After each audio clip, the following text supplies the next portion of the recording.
ಸಪ್ತ ಸಪ್ತ ಮಹಾಸಪ್ತ ಸಪ್ತದ್ವೀಪಾ ವಸುಂಧರ ಸಪ್ತಾರ್ಕ ಪರಿಣಮಾದಾಯ ಸಪ್ತಮೇ ರಥ ಸಪ್ತಮಿ ಅಂತ ಹೇಳಿ, ಅರ್ಕ ಅಂದರೆ ಎಕ್ಕದಿ ಎಲೆ.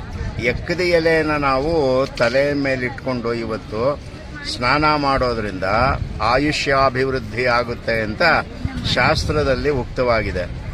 ಇವತ್ತಿನ ದಿವಸ ಅರಮನೆ ಮುಂದೆ ಮಹಾರಾಜರು ಹಿಂದಿನಿಂದ ರಥಸಪ್ತಮಿ ದಿನ ಎಲ್ಲ ದೇವರ ದರ್ಶನ ಆಗಲಿ ಅಂತ ಹೇಳಿ ಅನುವು ಮಾಡಿಕೊಟ್ಟಿದ್ದಾರೆ. ಶ್ರೀ ಶ್ವೇತವರಾಹ ಸ್ವಾಮಿ, ಕಿಲ್ಲೆ ವೆಂಕಟರಮಣ ಸ್ವಾಮಿ, ಲಕ್ಷ್ಮೀ ರಮಣ, ಗಾಯತ್ರಿ ಅಮ್ಮನವರು, ಪ್ರಸನ್ನ ಕೃಷ್ಣ ಸ್ವಾಮಿ ಹಾಗೂ ತ್ರಿನೇಶ್ವರ, ಇಷ್ಟು ದೇವರುಗಳು ಅರಮನೆ ಮುಂದೆ ಇವತ್ತು ದರ್ಶನ ಕೊಡ್ತಾ ಇದ್ದಾರೆ.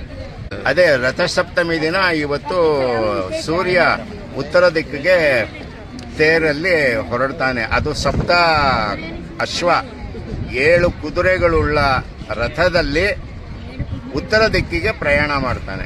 ಇವತ್ತಿಂದ ಶಾಖ ಜಾಸ್ತಿ.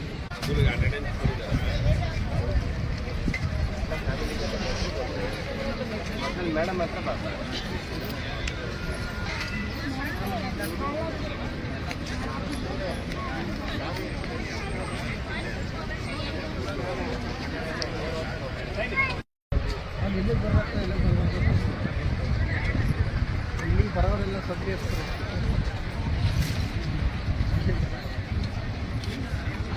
ಯೋಗ ಮಾಡೋರೆಲ್ಲ ಇರ್ತಾರಲ್ಲ, ಅವರು ಸ್ವಲ್ಪ ಕಾಲು ತಿಂಡಿ ಮಾಡಲ್ಲ, ಹೋಗಲ್ಲ.